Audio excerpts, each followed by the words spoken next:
1010년 거란 성종이 직접 40만 명의 대군을 이끌고 고려를 침공하며 제2차 고려 거란 전쟁이 발발합니다.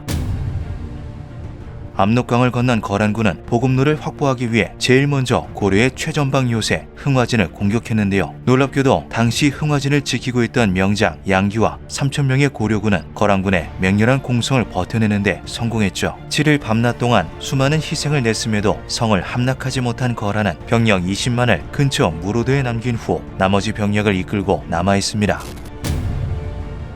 통주성 앞 삼수채 평야에서 고려 장수 강조의 30만 고려군이 거란을 상대로 대피하고 마는데요. 통주성 인근에 배치되어 있던 고려군은 황급히 통주성으로 입성해 성문을 걸어 잠궜고 12일간 거란의 공격을 버텨냈죠. 험준한 산세에 위치한 성을 뚫어낸다는 것은 어마어마한 병력차로도 결코 쉽지 않은 일이었습니다. 그럼에도 끈질기게 공세를 이어간 결과 거란은 곽주성을 함락시키며 보급로를 확보하는 데 성공하는데요. 가장 큰 문제를 해결한 거란군은 빠른 속도로 수도를 향해 진격했죠. 겁을 먹은 고려의 지휘관 탁사정이 도주하며 서경까지 순식간에 함락당하고 맙니다. 고려의 운명은 마치 바람 앞의 촛불 같았는데요. 그런데 이때 상식적으로 불가능한 일이 벌어졌죠. 흥화진을 지키고 있던 양규는 곽주성을 탈환해 거란의 보급로를 끊겠다는 계획을 세웁니다. 문제는 앞서 말했듯 거란군이 양규를 견제하고 후방 보급로를 사수하기 위해 20만의 병력을 근처에 주둔시켜 두었다는 것인데요. 이 대군과 정면으로 맞서는 것은 승산이 없기에 양규는 1,700명의 병사를 데리고 험난한 산길로 우회할 수밖에 없었죠. 한겨울에 산속을 헤치며 의주, 선천을 건너 양규의 고려군은 곽주성 부근에 도달합니다. 이는 누가 보기에도 무모한 행동이었는데요.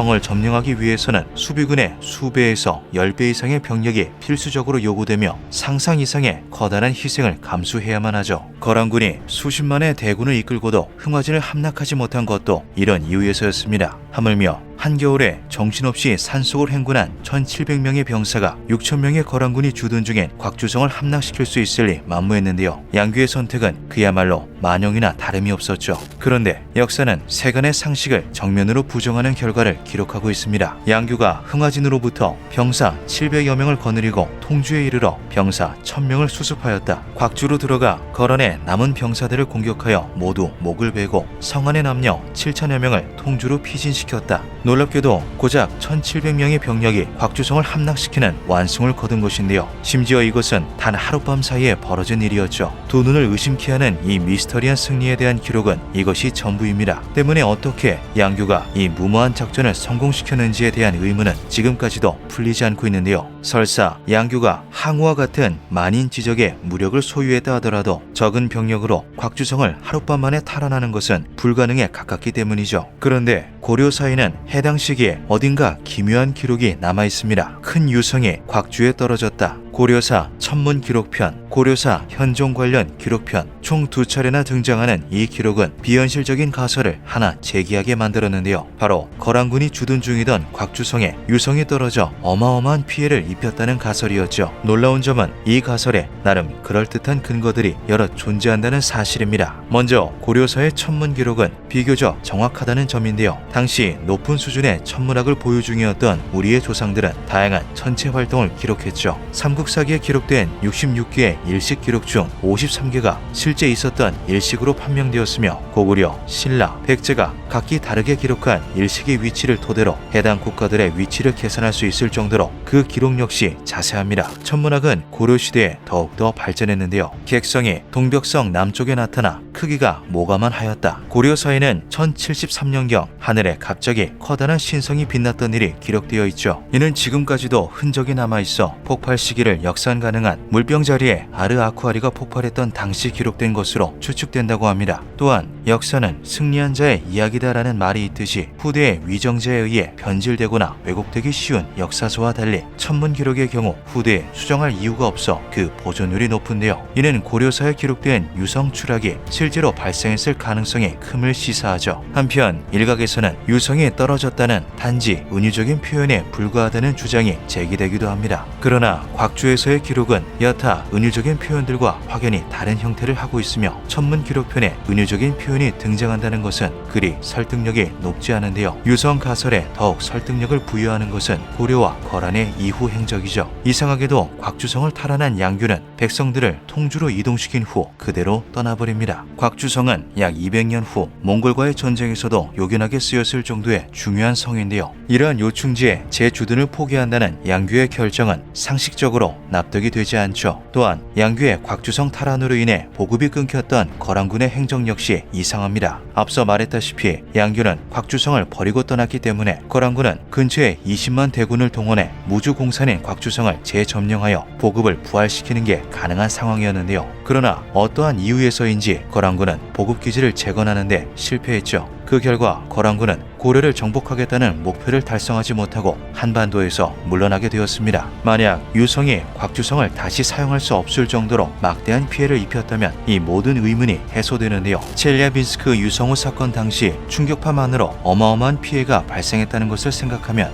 굳이 유성이 성벽에 직격하지 않더라도 수습이 불가능할 정도로 성이 망가졌을 게 분명하죠. 나라가 멸망하기 직전 절체절명의 순간에 유성이 전황을 뒤바꿔 놓을 수 있는 요충지에 충돌했다. 유성이 떨어졌다는 기록이 양규가 곽주성을 점령한 이후인지 이전인지는 명확하지 않습니다. 다만 유성이 충돌하지 않았다고 가정할 경우 문제가 너무나 복잡해진다는 것만은 명확하기에 비현실적인 이 가설은 지금까지도 꾸준히 제기되고 있는데요. 1700명이 하룻밤 사이에 6000명이 수비하는 성을 함락시켰고 알 수 없는 이유로 고려 거란 그 누구도 곽주성을 재사용하지 않았다는 역사를 설명할 수 있는 방법은 그리 많지 않죠. 1010년 과연 그날 곽주에서는 무슨 일이 있었던 걸까요? 양규와 병사들이 성을 되찾겠다는 일념하에 초인적인 힘을 발휘해 곽주성을 탈환해냈던 걸까요? 아니면 정말 거대한 유성이 곽주성에 직격해 고려를 구원했던 걸까요? 그날의 진실은 1000년이 지난 지금까지도 밝혀지지 않고 있습니다. 기묘한 밤이었습니다.